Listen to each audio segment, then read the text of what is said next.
Praise lord. ఈరోజు దేవాదేవుడు మీతో కొన్ని విషయాలు పంచుకోవడానికి కృప చూపించున్నాడు.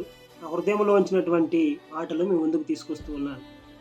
అందరము స్టార్లు కట్టుకుంటూ క్రిస్మస్ సంబరాల్లో సెమీ క్రిస్మస్లని, క్రిస్మస్ సీజన్ అని చెప్పి మనము చక్కగా ఆనందంగా సంతోషంగా ఈరోజు గడుపుతూ ఉన్నాం. అయితే ఈ యొక్క క్రిస్మస్, ఈ ఆనందము, ఈ సంబరాలు, ఈ సంతోషాలు వెనుక అనేక తల్లుల కోశ, అనేక బిడ్డలు ప్రాణహత్య. ఏందయ్యా ఇలా మాట్లాడుతున్నారు అని అనుకుంటున్నారా? మత్తయి సువార్త 2వ అధ్యాయము 16, 17, 18 వచనాలు మీరు చదివితే చాలా బాగా అర్థమవుతుంది. 17వ అధ్యాయం 17వ వచనంలో రామాలో అంగలార్పు, మహారోధన.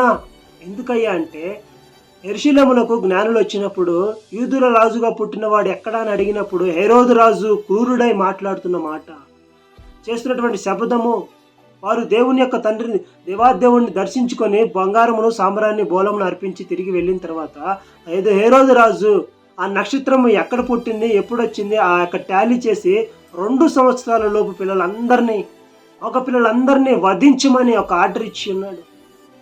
అక్కడ చిన్న బిడ్డలందరినీ ఆ రక్తము ఏరులై పారినంతగా అనేక తల్లుల గర్భకోశ, అక్కడ ఆ శోకము, అంగలార్పు, మహారోధన వినిపించింది. ఎందువల్ల అంటే ఒక్క కుమారుడైన లోకరక్షకుడైన యేసుక్రీస్తుని రక్షించడం కొరకు. వారు ఐగుప్తులకు వెళ్ళిపోయి ఉన్నారు. అక్కడున్నటువంటి బిడ్డలందరూ చనిపోయి, తల్లులందరూ, ఆ కుటుంబాలు, ప్రతి కుటుంబంలో శోభ కలిగి ఉన్నది. ఆ బాధ, దుఃఖము, వేదన, మనోవేదన, రోధన కలిగి ఉన్నారు. ఈరోజు నా జీవితంలో ఈ రోధనము, అంగలార్పు అది నీకు కనిపించట్లేదు. స్టార్లు కట్టుకుంటూ ఆ దేవుని సన్నిధిలో సెమీ క్రిస్మస్ అని డ్యాన్స్లు వేసుకుంటూ, ఆటలాడుతూ, పాటలు పాడుతూ ఇష్టానుసారంగా జీవిస్తున్నారు విందులు చేసుకొని. మంచిదే, సంతోషించాలి, లోకరక్షకుడు మన కొరకు పుట్టి ఉన్నాడని. కానీ దాన్ని ఆ రీతిగా నీ హృదయంలో పశ్చాత్తాపం కలిగిందా? ఎప్పుడైనా ఈ మాట నువ్వు ఎప్పుడైనా జ్ఞాపకం చేసుకున్నావా?